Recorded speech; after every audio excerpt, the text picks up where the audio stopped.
जय श्री सीताराम जी, जय श्री बालाजी महाराज। भैया बालाजी द्वारा उन्हीं की प्रेरणा से बनाए हुए उनके इस चैनल में आप सभी का हृदय की गहराइयों से स्वागत है और जितने भी नए सदस्य जुड़े हैं उन सभी का स्वागत है। आज जो है हमारी वीडियो का विषय जो रहेगा वो रहेगा हनुमान चालीसा की चौथी चौपाई चौपाई के अर्थ के बारे में। अब तक हम लोग दो दोहे और तीन चौपाई के अर्थ बता चुके हैं। अब जितना भी समझ आया हो आप लोगों को वो आप लोगों के अपने बुद्धि पर निर्भर करता है, अपनी भक्ति पर निर्भर करता है। क्योंकि कुछ लोग ये वीडियो को देख ही नहीं पा रहे हैं, 1-2 मिनट के लिए देखते हैं और ये भैया की जो समझाने की जो है तरीका जो है ना ये बहुत लंबा हो जाता है। तो जो चीज़ आप प्रश्न मुझसे पूछते हो ये चीज़ मुझे भी नहीं पता। ये जैसे आप पूछते हो वैसे ही भैया मुझे बताते हैं और इसमें बहुत टाइम लग जाता है कई बार। अब आप लोगों को समझ आए नहीं आए, लेकिन जो ये बताते हैं ये मेरे लिए कई बार बहुत ही मतलब अचंभा होता है कि मतलब इसका ये भी अर्थ हो सकता है क्या?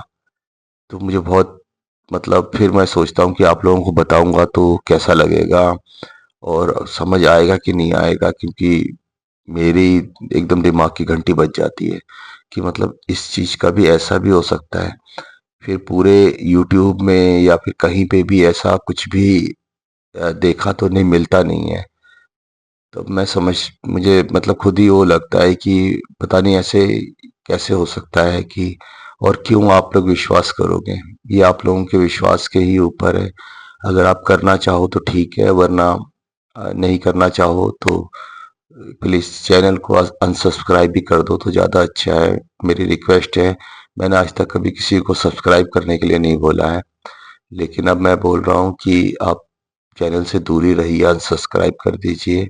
अगर आप लोगों को समझ नहीं आ रहा है या परेशानी हो रही है या वीडियो पूरा देखने में आपकी सेहत खराब हो रही है या बिल्कुल भी आपको समझ में नहीं आ रहा कि क्या करें, ये वीडियो क्यों आ गया आपके सामने, तो आप अनसब्सक्राइब करके बाहर चले जाइए। हम कभी नहीं आएंगे आपकी दोबारा ज़िंदगी में। ना मैंने किसी से रिक्वेस्ट करी, ना भैया ने मुझ बोला कभी। तो हम लोग जो कर रहे हैं आप लोगों की भलाई के लिए ही कर रहे हैं। तो अगर आप पूरा वीडियो देखेंगे तो निश्चित ही आप लोगों को लाभ होगा, ऐसा हमारा मानना है। कुछ समझने में ज़रूर आप मतलब आपको उपयोगी होगा कि हाँ, ऐसा भी हो सकता है। तो आज की जो चौथी चौपाई है वो मतलब बहुत सिंपल सी है। ये जो चौपाइयाँ हैं ना हमारे 3 दोहे और 40 चौपाई, 43 चौपाई, 43 है टोटल। तो ये सारे के सारे अपने आप में इतने दिव्य मंत्र हैं, अगर आप इनको समझिए, इनको पड़ाव समझिए अपनी ज़िंदगी में। ये सोचिए कि एक-एक को मुझे समझना है, उसके बाद ही हम लोग आगे जाएँगे। तो और उससे पहले हम लोग नहीं जाएँगे। तो क्या है कि तब ला आप लोग जा पाओगे। आप लोग इतनी जल्दी-जल्दी में रहते हो, तो आप लोग फटाफट आप कोई भी चीज़ चालू करते हो ना, उसे ख़त्म करने के लिए हनुमान चालीसा का जैसे चालू करते हो आप कि ये कब ख़त्म होगा, आप उसको उसको पहले ही पता होता है आपको अंत। जैसे आपने सुंदरकांड का पाठ स्टार्ट किया, तो आप शुरुआत ही करते हो कि उसके अंत कब होगा, उसका जल्दी से उसके लिए। लेकिन वो जो उसका जो बीच का जो सफ़र है ना, उसके बीच में जो जितने मंत्र हैं, वो जो आपको लाभ दे सकते हैं वो नहीं होगा, तो उसका कोई फायदा नहीं है। आप लोग हर एक क्यों लिखी गई है और आप लोगों को लगता है कि ये गोस्वामी तुलसीदास जी ने लिखी है, लेकिन मुझे जो मेरा ये जो मानना है कि ये लिखी नहीं गई है, ये लिखवाई गई है, मेरे बालाजी द्वारा लिखवाई गई है ये। और लिखवाई किसके लिए गई है? लिखवाई हम जैसे कलियुगी इंसानों के लिए ही लिखवाई गई है। इसमें इतने गूढ़ एकदम रहस्य छिपे हुए हैं कि आम आदमी के समझ के बाहर की चीज होती है ये। लेकिन आप लोगों की ऐसे पूरे जन्म के जरूर कुछ ना कुछ ऐसे पुण्य रहे होंगे कि आप भैया से जुड़ पाए हो। और अब आगे आपके लोगों के कर्म है कि आपको समझ आए या ना आए। तो मैं स्टार्ट करता हूँ। हमारी जो ये चौपाई है, ये चौपाई क्या कहती है? कंचन वरन विराज सुवेसा, कानन कुंडल कुंचित केसा। अब है तो बहुत सिंपल। आप लोगों ने बचपन से लेके आज तक इस चौपाई को कई बार पढ़ा है और इसका अर्थ भी कईयों ने गूगल में ढूंढा है। तो इसका सिंपल सा अर्थ जो आप लोगों को हर जगह मिलता है वो क्या है कि उनका जो रंग है वो एकदम सोने के जैसा है और उनके वस्त्र एकदम साफ सुथरे हैं। उनके कानों में बहुत सुंदर कुंडल है और उनके जो बाल हैं वो घुंघराले एकदम गूंथे हुए हैं, मतलब सही से बाल बनाए हुए हैं। बस यही आप लोगों ने हर जगह पढ़ा है और यही मैंने भी पढ़ा था अभी पिछले वीरवार तक। फिर शुक्रवार को भैया ने 2 घंटे मेरी 12 बजे के बाद क्लास लगाई है। उसके बाद पता नहीं आपको समझ में आए कि ये बात की नहीं। उसके बाद फिर मैं भी सोचा, मैंने तब मुझे इसके जो अर्थ जो है ना भैया ने जो बताए हैं वो मैं आपको बता रहा हूँ, ठीक है। अब आप सोचिए। पहले तो एक सिंपल अर्थ है जो हर किताब में लिखा हुआ है, वो आप लोगों के ऊपर है। वो आप उस चीज को भी मान सकते हैं, वो भी ठीक है। अब जो भैया बता रहे हैं वो क्या बता रहे हैं, इस चौपाई के द्वारा जो है ना उन्होंने हमारे अपने शरीर के बारे में बताया है। अपने पूरे के पूरे 4 चीजों के बारे में वो हमें बता रहे हैं। हमें वो हमारे शरीर के बारे में बता रहे हैं, हमारी आत्मा के बारे में बता रहे हैं, हमारे इंद्रियों के बारे में बता रहे हैं और हमारे मस्तिष्क के बारे में बता रहे हैं। तो आप देखिए कि ऐसा भी हो सकता है क्या। वो क्या चीज है, वो सबसे पहले बोला कंचन वरन, मतलब सोने जैसा शुद्ध। सोने जैसा शुद्ध जो है ना वो हमारे पास क्या है, वो हमारी आत्मा है। आत्मा कभी अपवित्र नहीं होती है, आत्मा हमेशा शुद्ध रहती है।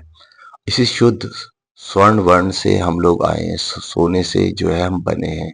हमारी आत्मा शुद्ध है, बिल्कुल एकदम कोई मिलावट नहीं है, 24 कैरेट एकदम शुद्ध है हम लोग।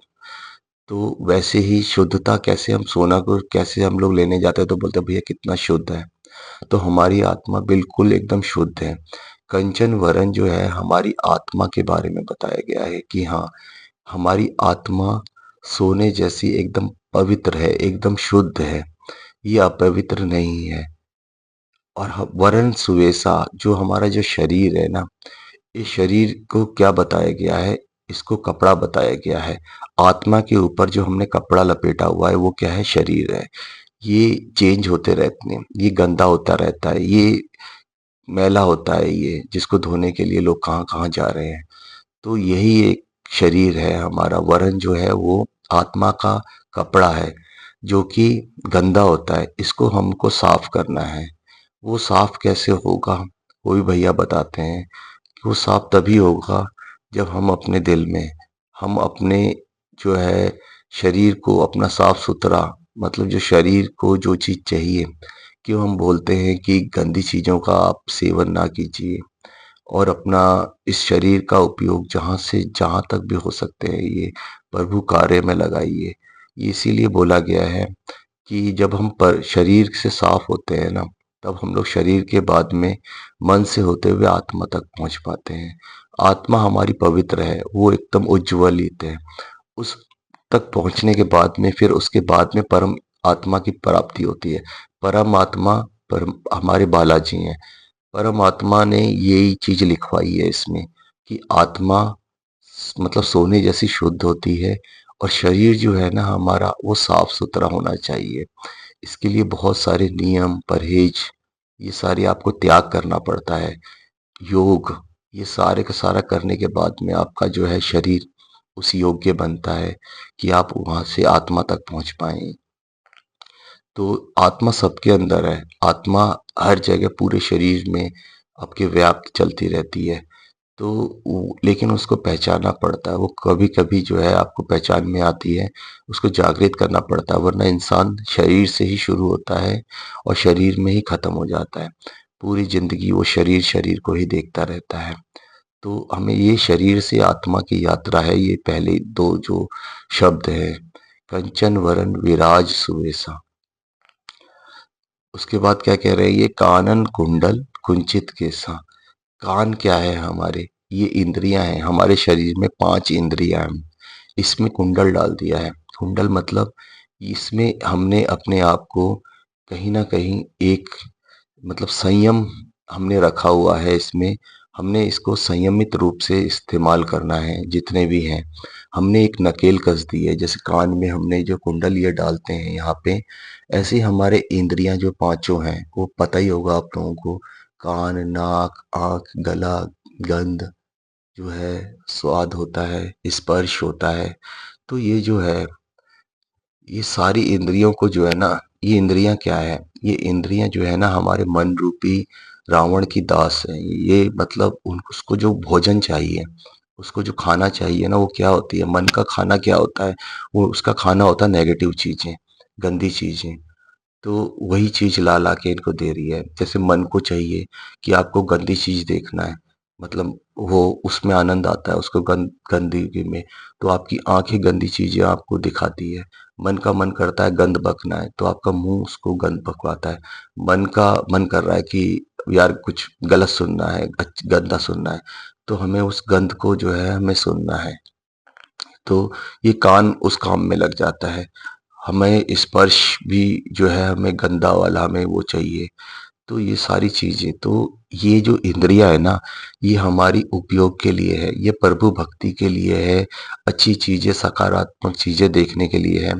जब हम मन को वो सारी चीजें देने बंद कर देंगे ना, इस इंद्रियों के द्वारा, वो कब होगा, जब हम इसको कंट्रोल करेंगे, कान में कुंडल डाल के कंट्रोल करेंगे। तो इंद्रियों को जब हम कंट्रोल करते हैं ना, तब जाके वो मन का खुराक बंद होगा, तब जाके आपको अच्छी-अच्छी चीज़ें आएँगी। तो ये इंद्रियाँ उपयोग की चीज़ें हैं, ये उपभोग नहीं है। हम लोग क्या है, इसका भोग कर रहे हैं हम लोग। गंदी चीज़ों में हम लोगों ने लगा रखा है। जैसे हम लोग गंदे-गंदे चीज़ें देखते हैं, गंदी-गंदी चीज़ें सुनते हैं, और हमें मतलब हम लोग गंदी चीज़ें ही खाते भी हैं। आपको पता ही होगा आप लोग कैसे खाते हो। और वही चीज़ें हमें गंदी जहाँ स्मेल होती है, वो ज़्यादा आपको अच्छी लगती है। मांस, मच्छी, मदिरा, धूम्रपान, वो भी लोगों को बहुत ही अच्छा लगता है। तो वो किस लिए अच्छा लगता है? क्योंकि आपके मन में रावण बैठा है। उसमें जो वृत्तियाँ, उसमें जो गंदगी है, उसको अच्छा लग रहा है ये। तो वो आपको मन आत्मा से दूर लेके जाती है। तो वही चीज़ है, वही उसको बहुत ही मतलब अच्छा लग रहा है। तो इसी चीज़ के लिए जो है ना, ये बताया गया है। कानन कुंडल का मतलब है आपको अपनी इंद्रियों पे कंट्रोल करना है। और उसके बाद में क्या है, कुंचित केसा, कुंचित मतलब क्या है, आपका जो व्यवहार है, आपका जो आपका जो चरित्र है, वो हमेशा एक मर्यादा में रहना चाहिए। जो इसमें बांध रखा है, उन्होंने कह रहे कुंचित केसा मतलब अपने बालों को संजो के रखना है, मतलब बिखरे हुए नहीं हो आप लोग। आपको अपनी मर्यादा आपको पता होनी चाहिए, कौन कैसा है, किससे कैसे बात करनी है। बहुत सारी चीज़ों में मर्यादा लगती है। ऐसे ही नहीं कि किसी को कुछ भी बोल दिया, किसी से कुछ भी सुनते हैं। और को पता होना चाहिए कि आपको अपने समय का इस्तेमाल कैसे करना है। हर चीज़ में मर्यादा होती है। अपने माता-पिता के साथ में, बच्चों के साथ, मतलब धर्मपत्नी के साथ, धर्मपति के साथ, जो भी हैं अपने सबके साथ में मर्यादा, मर्यादा से ही चलता है। भैया के जो प्रभु हैं वो भी मर्यादा पुरुषोत्तम है। तो मर्यादा बहुत ज़रूरी है। तो ये जो कुंचित केसा मर्यादा को ही बताता है कि हर चीज़ में मर्यादा होनी चाहिए। जैसे आप भैया के साथ जुड़े हैं, भैया के चैनल के साथ जुड़े हैं, हमारे साथ जुड़े हैं, तो इसमें भी मर्यादा है। आप लोगों को पता होना चाहिए कि क्या करना है। अगर आप लोग भी वीडियो देख रहे हैं, तो आप लोग ज़रूर इसमें आप मैसेज कीजिए।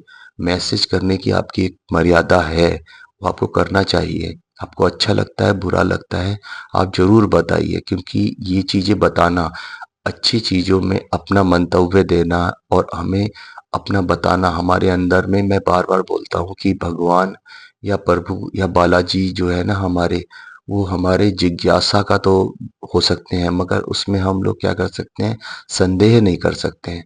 तो आप जिज्ञासा कीजिए, जितना हो सके आप लिखिए। आपके मैसेज लिखना बहुत ही बड़ी काम, बहुत बड़ा मैं काम मानता हूँ, जो आप लोग मैसेज लिखते हैं। क्योंकि ये मैसेज कोई 200 लोगों में से कोई एक आदमी ही या एक मेरी बहन ही मैसेज लिखती है। तो इसके लिए बहुत बड़ा जिगर चाहिए। वो मैसेज के द्वारा ही आप मेरे आत्मा तक, मेरे हृदय तक आप लोग पहुँचते हो। एक-एक इंसान जो वो मैसेज कर रहा है, वो उसने मेरे हृदय में अपना नाम अंकित कर दिया है।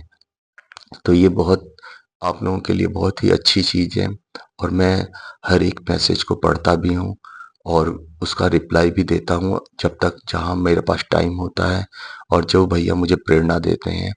तो आपको ऐसे ही किसी मैसेज पे मैंने एक बहन को ये इनाम स्वरूप जो है ये इस चौपाई का अर्थ बताया है और फाइनली जो होता है कि हमें इस चौपाई से एक चीज़ है जो हमें सीखने को मिलती है कि हमें अपने आप से प्यार करना है, अपने आप की रिस्पेक्ट करनी है, हमें अपने इंद्रियों पे कंट्रोल करना है, हमें पता चलना चाहिए, हमें मर्यादा में रहना है, हमें होना चाहिए कि हाँ, हम कौन हैं, क्या है, हमारे हर एक चीज़ का क्या अच्छे से अच्छा इस्तेमाल हो सकता है।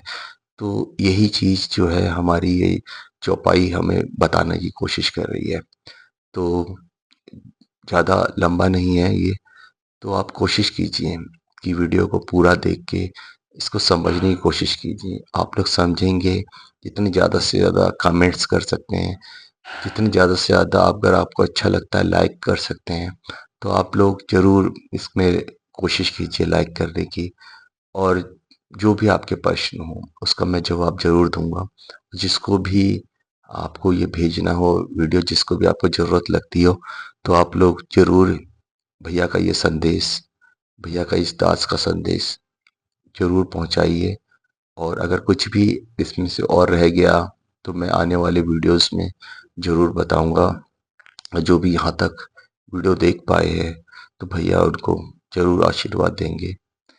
अगर आप लेना चाहते हैं आशीर्वाद, तो एक बार आँख अपनी नीचे कर लीजिए।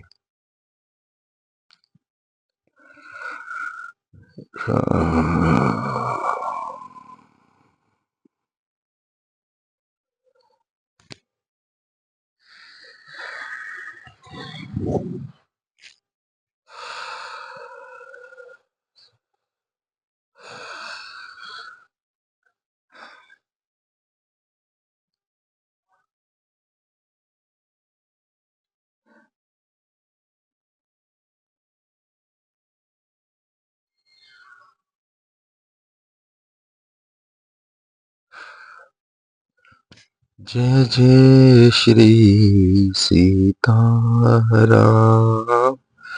जय जय श्री हनुमान, राम